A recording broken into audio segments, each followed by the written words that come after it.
It's a beautiful day here in Korea. Thank you for tuning in to Business Daily. I'm your host, Lee Ji-yoon. We have a lot on our plate this morning, so let's get started. The low-cost carrier industry here in Korea has surged in recent years, with sales climbing high, boosting the nation's overall airline industry. Decades-old structures in some of Korea's central areas will become easier to rebuild, especially with the new government plan to allow for trading of space.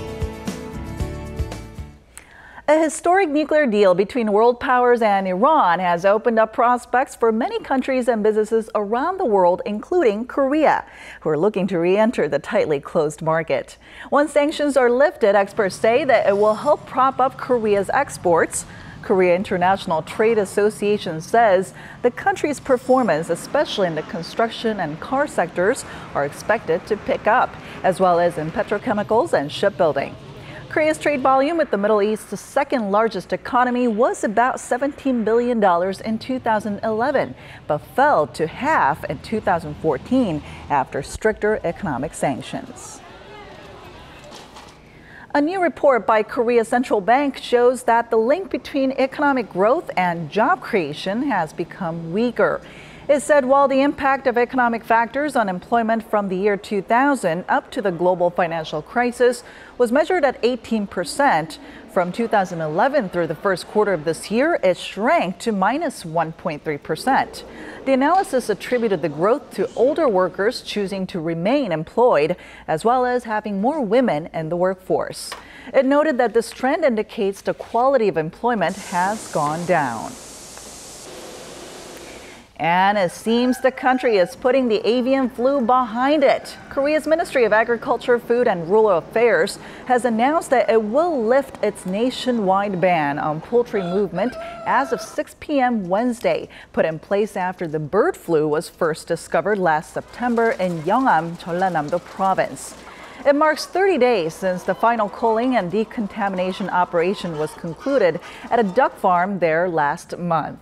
More than 5 million poultry were culled in this latest outbreak of the avian influenza. The government has recently rolled out a number of new plans to spur investment and construction of buildings. Of those initiatives, one will allow trading of floor space ratios, which is the gross floor area of a building in relation to the space the structure is built on. Our Lee Ji-young tells us more. In densely populated areas like Jamsil in Seoul, it's common to see a sea of squatty buildings sitting close together side by side. This is just a small snapshot of the estimated 2.4 million buildings that are at least 30 years old in Korea, making up nearly 39% of the total in the country. The Korean government is aiming to introduce a new regulation to take advantage of these outdated buildings and remodel them by easing the floor space ratio for apartments and commercial buildings. It's expected to provide builders with more incentive to redevelop outdated buildings in central city areas. How it works is, imagine an area's maximum floor space ratio is set at 400%. If the owner is unable to use up the entire ratio, he or she can sell that remaining space ratio to the owner of an adjacent building as long as it sits on a main street. The initial ratio provider would in turn receive a share of the added revenue according to the transferred rate. The caveat is, the transfer is only available for 2 buildings that sit on either side of the road and are 100 meters apart. In terms of the amount invested in buildings over 30 years old, it's about $395 billion, so the potential is huge.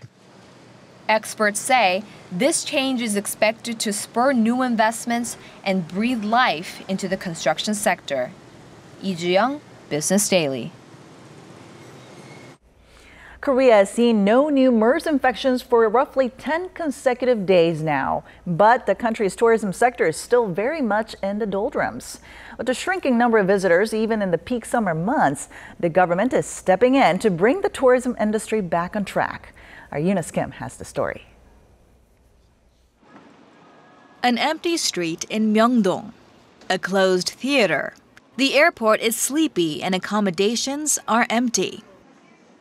Last month, the number of foreign visitors shrunk by 500,000 on year. MERS fears are hitting Korea's tourism industry hard. Businesses that rely on a strong summer performance to get them through the rest of the year. To get tourists to flow in again, the Korean government has earmarked nearly $290 million in its supplementary budget to prop up the tourism sector. We know it's imperative to respond aggressively within 3 months. That's why we'll initiate dialogue with surrounding nations and their tourism authorities. With the tourism minister as the command post, relevant officials, including Seoul's mayor Park Won-soon, will tour through cities in China, Japan, and Southeast Asia to calm MERS fears and rally interest back to Korea.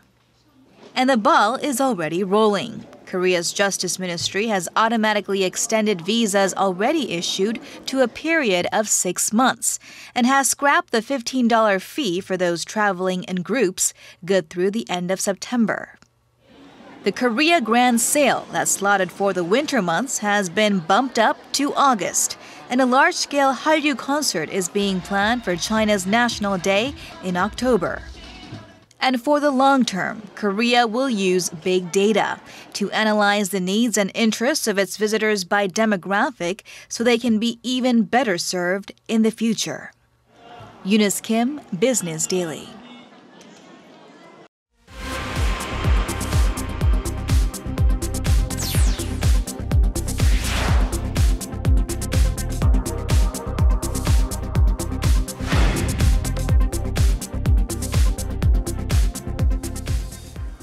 Korea's first low-cost carrier launched back in 2005, joining in on a bigger global trend. Now, the local market is still in its infant stages compared to the U.S. or Europe, but it's becoming a more prominent industry. And to tell us more about this, our Kim Min-ji joins us in the studio today. Hello, Min-ji. Morning, Ji-yoon. So a decade has passed since the launch, and we can say that the market has been a success. Now, budget carriers did struggle in the first few years, but they managed to enter the black by living up to their names and building a good reputation. So one carrier, for example, saw their sales more than triple in the span of 5 years. And now with the holiday peak season just around the corner, it means good news for the companies. It's been 10 years since Korea's first low-cost carrier got off the ground. Despite some setbacks, it wasn't long before others followed suit. Now they've become a popular choice for air travelers. The market share for low-cost carriers has grown by an annual average of 6% since 2010 to account for more than half of all domestic flights. And their presence has also boosted the nation's overall airline industry, contributing to a near twofold increase in passengers using local airliners. It's a big jump from the less than 1% annual growth recorded when the country only had 2 full-service airlines in operation. The low-cost factor is what has kept these carriers in the sky. Companies got rid of services such as in-flight meals and amenities like blankets and toiletries to help cut down ticket prices. I'm obviously using the service because it's cheap, and this time around I got an even better deal with a promotional discount. I'm a student, so I was looking for cheap flights and came across this airline. I don't really mind if they don't offer conventional services because my trip is short. However, people weren't all that positive when budget airlines first launched a decade ago. It was generally thought that cheap meant more risk. Many carriers had small fleets comprised of older planes, and with a packed flight schedule, it was hard to keep up cabin maintenance. Although some may think low-cost carriers may compromise safety for cheap fares, that's not the case for us. We abide by the government's safety regulations as well as international standards. Low-cost carriers have found their market niche and are enjoying a boom, which has led to an expansion in destinations both domestic and overseas. Currently, some carriers offer flights to Guam or Bangkok, with future sites set as far as Hawaii.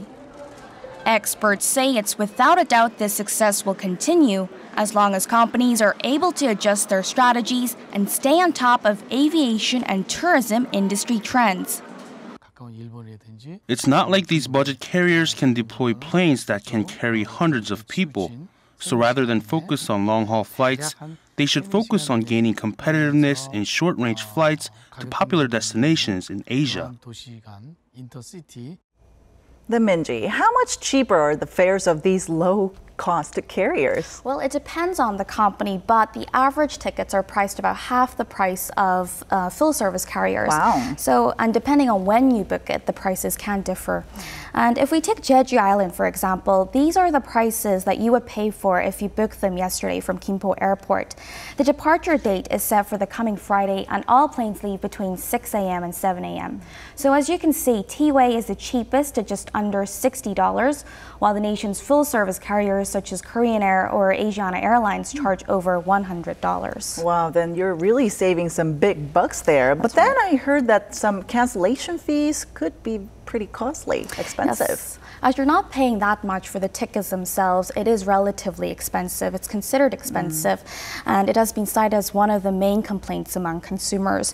Now, on average, the fees are about $10 for domestic flights and between $50 and $100 for international routes. Wow. So it's still relatively cheaper compared to full-service carriers, but considering the price of the ticket, it is quite expensive. Well, despite such drawbacks, I mean, this heated market with competition expected to get even stiffer, right?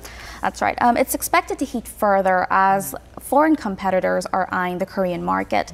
So key competitors are Malaysia's AirAsia or China's Spurring Airlines, and there's also a new player wanting in on the market. So Asiana Airlines is already operating Air Busan, but it's seeking to expand on another one. But it's being met with opposition from current players, so we'll have to see how that plays out. Well, considering all that, how are the future prospects for this industry looking? Well, the cheap prices are being able to attract a wider range of consumers, from students to elder people. So carriers are continuously working to launch new routes and expanding on their flight schedules. Also, with Chinese tourists to Korea on the rise every year, experts say the market is expected to grow 3 to 4 times the size it is now within the next decade. All right, so it looks like there's much more room for these budget carriers to grow over time. All right, thank you so much for coming in today, Minji. My pleasure.